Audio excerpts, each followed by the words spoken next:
አሰላሙ አለይኩም ወራህመቱላሂ ወበረካቱህ። ቤተሰብ እንዴት ናችሁ? ሰላም ናችሁ? እኔ ጋር አልሐምዱሊላህ። እንዴት በረካ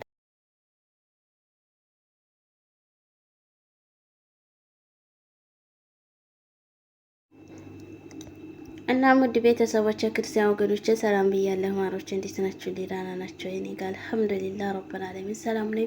ያው ዛሬ እንግዲህ ዳጣ ድራማን ይዤላችሁ ብቅ ብያለሁ። እንግዲህ ስረጁ ዛሬ እያበደ የሰከረና ዳጣ ቤት ይመጣል። ዳጣ ከቆይ አንተ ከዚህ ከቤት ምንድን ነው የምትፈልገው ነገር ትለዋለች።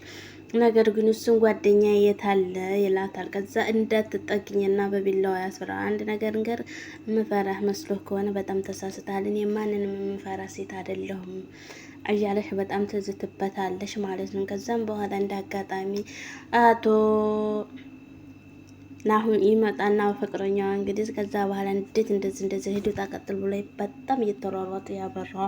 ነገር ግን እሱ በጣም ወጣዝ ወዛጋቢ ውስጥ ገብቷል። ምክንያቱም ጓደኛውን ኤቢን ሊገሉ ሂደው በዛው ቀርተዋል፣ ሊጠልፉ ሂደው ማለት ነው። ስለዚህ እሱ ጓደኛው ግን መሞቱን አያውቅም። ነገር ግን እሱ በጣም እዛ አካባቢ በጣም ተጨናንቋ እንዴት ጓደኛ የትቶኝ ይሄዳል፣ እንዴት እንደዚህ እያለ በጣም ተጨናንቆ ነው። ነገር ግን ጆሮ የራሷን ጉድ አሰማም የሚባለው ነገር አለ። ገባችሁ? እነዚህ ላይ እሱ አያውቅም። መታ ምን ይሁን አያውቅም ያኔ ማለት ነው። ስለዚህ እሱ ጓደኛው ግን መሞቱን አያውቅም።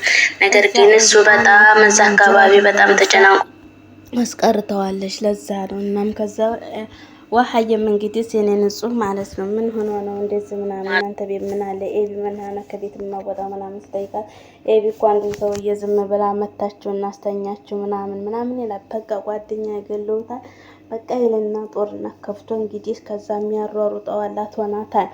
እንግዲህ ዳጣዬ በጣም ችግር ላይ ነው። ምክንያቱም አቶ ማርታ ተብዬቱ አውቃለች የሰላም ልጅ መሆኗን እንግዲህ እናም ዳጣኒ በጣም እያስጨነቀቻት ነው። ምክንያቱም ሰላም እና አንቺ ያለሽ ግንኙነት ምንድን ነው? እዚህ ቤት ስትመጪ ዳጣን ሰላምዬን አላቃትም ብለሽ ነበር ትላትና ፍድርስ ታረጋት። እኔ እኮ ታዲያ አሁንም ቢሆን አላቃትም። ስለ እናትሽ ምን ታውቂያለሽ? ታታሪ ምንም ነገር አላቅም ትላለች። ስለ እናት የምታውቂው ነገር ካለሽ ንገሪኝ ትላታለች። እማዬ ንገሪ ስለ እናት የምታውቂው ነገር ካለሽ ትላታለች። ነገር ግን አቶ ማርታ ወይዘሮ ማርታ መናገር አልፈለጉም። ምክንያቱም እሷ ሁሉን ነገር በራሷ ማውጣት ትፈልጋለች። አቶ ደረጀም እንግዲህ ይህን ነገር ሲሰማ በጣም ግራ ተጋብታ። ምክንያቱም እንዴት ተሚስቱን ትቶ ከሁለት ልጅን ያህል ነገር ይወልዳል? ምክንያቱም በጣም ከባድ ነው። ውሸት በመንሶ መከዳት በጣም ያማል፣ በጣም ይደክማል።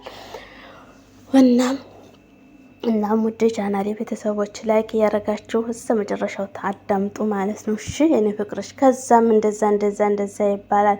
ሰላምዬም እንግዲህ አቶ ደረጀን እያስፈራራችሁ፣ ወይ ደረጀ ጉዱ ፈቷል። በዛ ኤቢ ታስፈራለዋለች፣ በዛ ሰላም እየተስፈራራም አቶ ደረጀ ልጅህን መታሃት ጋሽ ትለዋለች። ልጅህን መታሃት ታየውም የሚያምርዬ ልጅ እኮ የወለድኩልህ እያለች ትለዋለች። እሱ ግን አልመጣም ነው መልሱ ማለት ነው። እናም ውድ የኔ ቻናል ቤተሰቦች ላይክ እያደረጋችሁ ከዛም አልመጣም እንደዚህ ይላታል። ከዛ በኋላ እንግዲህ አቶ ማርታም እንግዲህ ራስ ደረጀ እንግዲህ ይሄን ነገርማ ከሰው ከመስማቷ በፊት ሁለተኛ ጥፋት ማጥፋት የለብኝም ይልና ናታን ጋር ይመካከራሉ። ነገር ግን ናታን በቃ ነገራት እንደዛ ከሆነ ምናምን ይላል። አትጨነቀሽ፣ ሁሉም ነገር ይስተካከላል። ማርታ ደግሞ በጣም ከመልካም ሴት ናት እያሉ ይለዋል። ነገር ግን አቶ ደረጀ ጭንቀት ላይ ነው። አሁንም ይገርማል። አንዳንድ ጊዜ በቃ የአንድ ቀን ስህተት ብዙ ነገሮችን ያበላሻል። ነገር ግን ቆም ብሎ ማሰብ፣ ምስጢር መደበቅ ጥሩ አይደለም። በእርግጥ አቶ ደረጀም በጣም ተጎድቷል።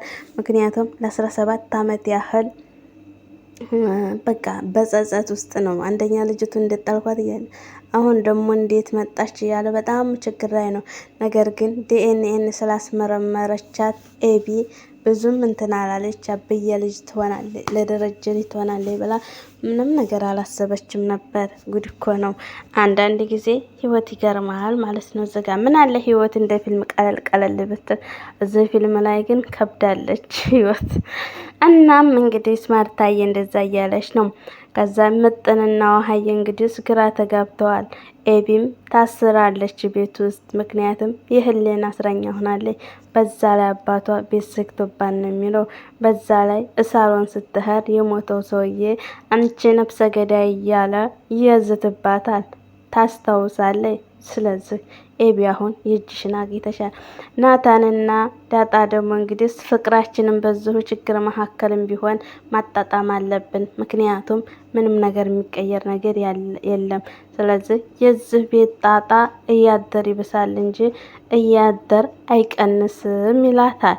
ጉድ እኮ ነው። ትክክል ነው ናታ። የዛ ቤት ጉድ አያልቅም።